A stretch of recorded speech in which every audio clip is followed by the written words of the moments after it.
था वो पता नहीं कहां खोता जाए। आज जब पंजाब की खुशहाली, जो खुशहाल पंजाब था, आज जब पंजाब की चर्चा होती है तो बदहाली का भरा हुआ पंजाब। आज जब पंजाब की चर्चा होती है तो ड्रग्स और नशे में डूबा हुआ पंजाब। आज जब पंजाब की चर्चा होती है तो कर्जे में डूबा हुआ पंजाब। मैं अभी पंजाब एग्रीकल्चर यूनिवर्सिटी के कुछ टीचर्स से बात कर रहा हूं। मैंने उन्हें कहा कि इस पंजाब के बेटों ने पूरी दुनिया में जाकर के अपना नाम रोशन किया, खुद का भी किया और पंजाब का भी।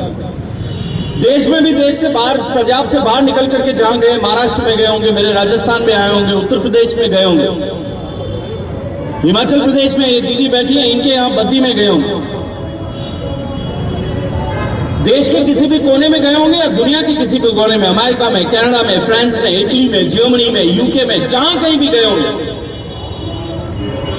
वहां अपनी मेहनत और बुद्धि कौशल के बल पर सफलता की कहानियां लिखी है, सक्सेस स्टोरीज लिखी है। छोटा छोटा काम करने वाले आदमी ने जहां से निकल करके, खेत से निकल करके, अपने पसीने से और अपनी बुद्धि कौशल से बड़े बड़े एम्पायर्स क्रिएट किए। मुझसे ज्यादा आप जानते हैं। इतनी क्षमताओं के होते हुए भी ये पंजाब आज इस बुरे हालात का शिकार क्यों है कि ये प्रदेश देश का सबसे ज्यादा कर्जे वाला प्रदेश बना है और देश का सबसे कम ग्रोथ वाला प्रदेश भी पंजाब है। मणिपुर से थोड़ा नीचे है, बाकी सबसे नीचे 33 प्रदेशों में 32वें नंबर पर। कौन जिम्मेदार है उस हालात का? अगर मैं ये खड़ा होकर के पूछूं कि कौन जिम्मेदार है तो शायद आप कहेंगे ये पॉलिटिकल पार्टियां इसके लिए जिम्मेदार है, कांग्रेस जिम्मेदार है, कुछ लोग कहेंगे कि बादल जिम्मेदार है इसके, कुछ लोग शायद मुझे भी दोष दे सकते हैं कि आप भी बादलों के साथ में खड़े थे, आप भी जिम्मेदार। लेकिन मित्रों, मैं आप सबसे कहना चाहता हूं इसके जिम्मेदार और कोई नहीं है, आप लोग इसके जिम्मेदार। आप ही लोगों ने ऐसे लोगों का चुनाव किया। लुधियाना में अपने जनप्रतिनिधियों की तरफ आंख उठा करके देखिए, दृष्टि डाल करके देखिए, कैसे लोगों को, कैसे चरित्र के लोगों को चुन करके आपने अपना प्रतिनिधि, आपका एमएलए बना करके भेजा है। जिस व्यक्ति को आप अपने घर का सदस्य बनाने में शायद संकोच करते होंगे, जिनके आचरण के चर्चे, जिनके व्यवहार के चर्चे, जिनकी बदनामी की कीर्ति पूरे देश भर में होगी, ऐसे लोगों को लुधियाना के लोगों ने, पंजाब के लोगों ने अपना प्रतिनिधि बना करके चुना है, अपना नेता बना करके चुना है। आप इस हालात के जिम्मेदार हैं और आप ही इस हालात को बदल सकते हैं। इस हालात को बदलने के लिए आपके पास में 8 दिन है। जब गुरु गोविंद सिंह जी ने तय किया था, खालसा पंथ बनाया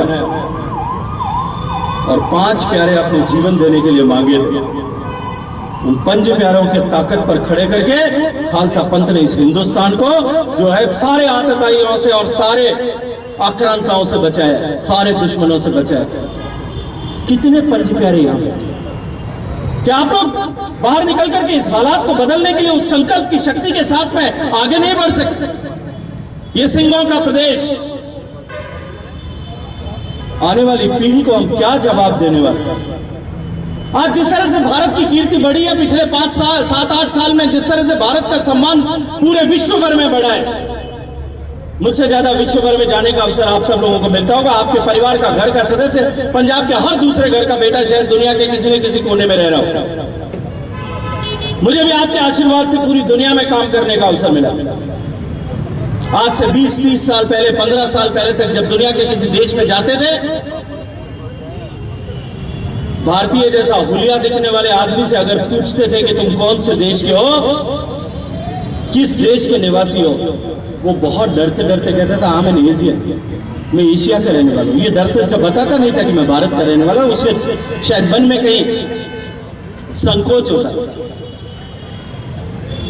आज से 10 साल पहले भी यदि भारत का नाम दुनिया के किसी दूसरे कोने में आप जाकर के लेते थे तो लोग भारत की छवि country of beggars, country of losers और कमजोरों का देश है, ऐसी कल्पना भारत के लिए करते थे, ऐसी चर्चा करते थे। आज मित्रों 7 साल बाद में आप ही लोगों ने आशीर्वाद देकर के एक पटकथा लिखी। आज भारत का नाम दुनिया के किसी भी देश में किसी भी व्यक्ति के सामने लिखे, उसकी आंखें चमकेंगे, उसके मुंह पे मुस्कुराहट आएगा और वो कहेगा मिस्टर मोदी इज कंट्री। क्या परिवर्तन आया और वो परिवर्तन कौन लेकर के आया? क्या वो परिवर्तन नरेंद्र मोदी जी लेकर के आए? वो नरेंद्र मोदी जी परिवर्तन नहीं लेकर के आए, वो आप लोगों का आशीर्वाद परिवर्तन लेकर के आया, देश के लोगों का जज्बा लेकर के आया। जब 2014 में इस देश की राजनीति की समीक्षा करने वाला कोई भी व्यक्ति, संस्थान, मीडिया हाउस इस बात की कल्पना नहीं करता था कि देश बदल सकता है और देश में एक सरकार, एक पार्टी की पूर्ण बहुमत की गैर कांग्रेसी सरकार बन सकती है। भ्रष्टाचार में आकंठ डूबी उस सरकार, देश को गिरवी रख करके केवल राजनीति की कुर्सी पर बने रहने वालों की सरकार, देश की जनता ने तय किया, उसको उखाड़ करके फेंक दिया। पूर्ण बहुमत के साथ में नरेंद्र मोदी जी को अवसर दिया। 7 साल में देश बदल गया। देश के प्रति देखने का नजरिया दुनिया का बदल गया। ये पंजाब के प्रति देखने का नजरिया बदलने की जिम्मेदारी उठाने का समय है और मैं आपको यही भरोसा और विश्वास दिलाने के लिए आया। ये विकास के काम, ये हमारी समस्याएं, ये सब रहेंगी, आने वाले समय में भी रहेंगी और आती ही रहेंगी। मुझे याद है 2016-17 के समय में जब अमेरिका में चुनाव चल रहा था, जब ट्रंप साहब प्रेसिडेंट बने थे, मुझे उस समय प्रधानमंत्री जी ने किसी काम से अमेरिका भेजा। अमेरिका में चुनाव हो रहा था, मैं अखबारों में आर्टिकल पढ़ता, एक आर्टिकल पढ़ा that we are contesting this election for development. I thought America में भी अगर डेवलपमेंट की बात होती है तो हमारे यहाँ क्या होगा? मैंने जो दूतावास के प्रतिनिधि वहां थे, मैंने उनसे कहा मुझे देखने के लिए जाना है एक गांव जहां ये डेवलपमेंट की बात करते हैं, वहां क्या डेवलपमेंट होता है। शाम का समय होगा, लगभग इसी समय पे मुझे एक गांव में ले जाया गया। अमेरिका में न्यूयॉर्क से लगभग 70-80 माइल दूर, 1-1.5 घंटे का रास्ता था, मुझे वहां लेकर के गए। छोटा सा सुंदर गांव था, एक बगीचा था, बगीचे में कुछ बुजुर्ग बैठे थे, महिलाएं थी अधिकांश, थे कुछ पुरुष भी थे। मेरा परिचय कराया, मैंने उनसे आग्रह किया मैं आपका गांव देखना चाहता हूं।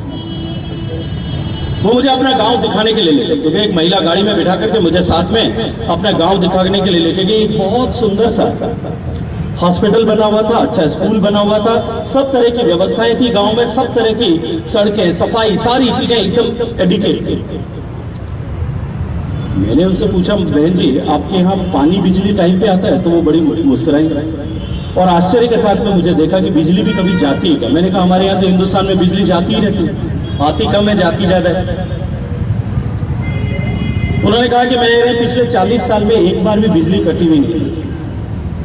मेरे मन में एक उत्साह था, एक उत्सुकता थी। मैं जानना चाहता था कि विकास किस तरह का विकास चाहता है। जब हम वापस उस बगीचे में बैठे, हम चर्चा करने लगे, उन्होंने कॉफी मंगाई, मैं जब उनके साथ में कॉफी पी रहा था, मैंने उनसे कहा स्कूल में, गांव में हॉस्पिटल है, स्कूल है, इलेक्ट्रिसिटी है, पानी है, सड़क है, आपके यहाँ पे सब तरह की सुविधाएं हैं, बस आती है, आपके यहाँ पे सब कुछ है, आप क्या चाहते हैं? तो उन्होंने कहा कि रात में अगर हमारे गांव में कोई इमरजेंसी हो जाए, किसी को कार्डियक अरेस्ट हो जाए, किसी को कोई बीमारी हो जाए, या कोई महिला अगर लेबर पेन्स में हो और रात को इमरजेंसी में उसे शिफ्ट करने की जरूरत पड़े, तो इमरजेंसी हेलीकॉप्टर लैंडिंग फैसिलिटी हमारे यहाँ नहीं है, हम उसके लिए चुनाव लड़ें। और विकास की ये यात्रा अगर अमेरिका में चल रही है, हमारे यहाँ भी चलती है। विकास के नाम पर वोट देते और लेते इस देश को बहुत वर्ष हो गए। 70 साल से इस देश में, 70 साल में 55 साल तक जिस पार्टी ने राज किया, गरीबों का नाम लेकर के और देश में विकास का नाम लेकर के 55 साल तक देश को जिन्होंने लूटा।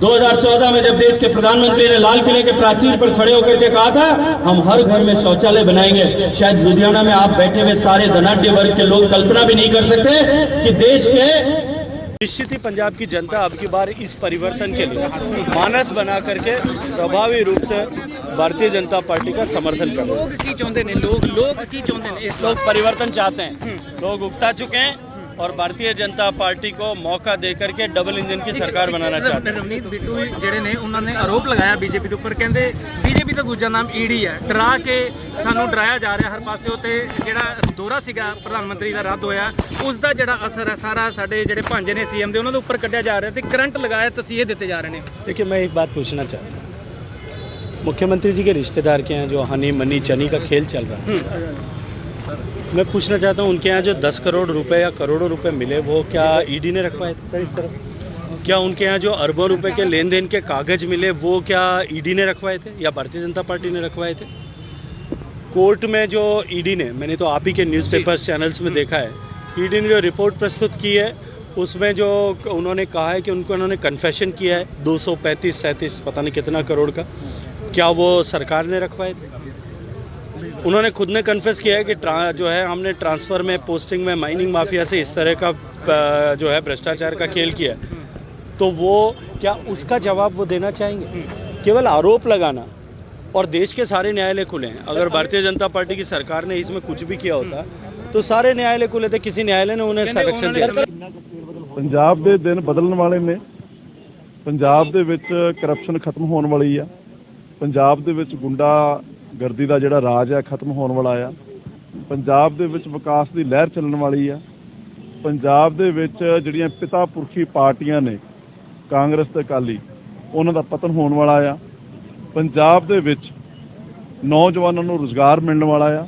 ਪੰਜਾਬ ਦੇ ਵਿੱਚ ਬੜੇ ਵੱਡੇ ਹਸਪਤਾਲ, ਪੀਜੀਆਈ, ਸੈਟੇਲਾਈਟ ਔਰ ਯੂਨੀਵਰਸਿਟੀਜ਼ ਬਣਨ ਵਾਲੀਆਂ ਨੇ, ਜਿਹਦੇ ਨਾਲ ਪੰਜਾਬ ਦੇ ਲੋਕ ਖੁਸ਼ਹਾਲ ਵੀ ਹੋਣਗੇ, ਬਹਾਲ ਵੀ ਹੋਣਗੇ, ਔਰ ਇੱਥੇ ਜਿਹੜੀ ਕਾਂਗਰਸ ਵਰਗੀ ਤੇ ਅਕਾਲੀਆਂ ਵਰਗੀ ਜਿਹੜੀ ਕਰਪਟ ਸਰਕਾਰ ਆ ਉਹਦਾ ਸੁੱਖ ਨਾਲ ਭੋਗ ਵੀ ਪਏਗਾ। ਬਹੁਤ ਵਧੀਆ ਆ। ਪੰਜਾਬ ਦੇ ਲੋਕ ਅੱਖਾਂ ਵਿਛਾ ਕੇ ਬੈਠੇ ਨੇ ਕਿ ਸਾਡਾ ਹਰਮਨ ਪਿਆਰਾ ਨੇਤਾ, ਜਿਸ ਨੇ ਸਾਰੇ ਹਿੰਦੁਸਤਾਨ ਵਿੱਚ ਰਾਜ ਤਾਂ ਕਰ ਹੀ ਰਿਹਾ, ਸਾਰੇ ਵਰਲਡ ਵਿੱਚ ਵੀ ਇੱਕ ਨਾਮ ਆ ਕਿ ਅੱਜ ਹਿੰਦੁਸਤਾਨ ਉਹ ਫਿਰ ਸੋਨੇ ਦੀ ਚਿੜੀ ਬਣਨ ਜਾ ਰਿਹਾ, ਜਿਹੜਾ ਕਿਤੇ ਪਾਸਟ ਵਿੱਚ ਹੁੰਦਾ ਸੀ।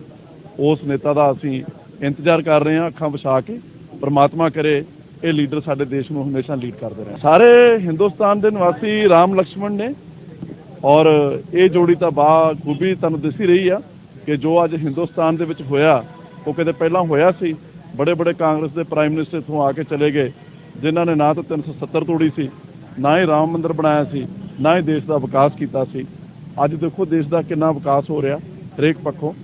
ਔਰ ਕੁਝ ਲੋਕ ਨੇ ਜਿਹੜੇ ਕਰਪਸ਼ਨ ਦੇ ਵਿੱਚ ਪੰਜਾਬ ਦੀ ਕਾਂਗਰਸ ਪਾਰਟੀ ਵਾਂਗੂ ਇਨਵੋਲਵ ਹੋ ਜਾਂਦੇ ਨੇ, ਫਿਰ 10-10 ਸਾਢੇ 10 ਕਰੋੜ ਉਹਨਾਂ ਦੇ ਘਰੋਂ ਕੈਸ਼ ਮਿਲਦਾ ਆ, ਤੇ ਬਾਅਦ ਵਿੱਚ ਕਹਿੰਦੇ ਅਸੀਂ ਤਾਂ ਛੋਟੇ ਜਿਹੇ ਵਿਅਕਤੀ ਆ। ਧਿਆਨ ਦਿਓ ਉਹਨਾਂ ਵਾਲੇ ਪਾਸੇ, ਉਹਨਾਂ ਵੱਲ ਜਾਣ ਦੀ ਲੋੜ ਨਹੀਂ।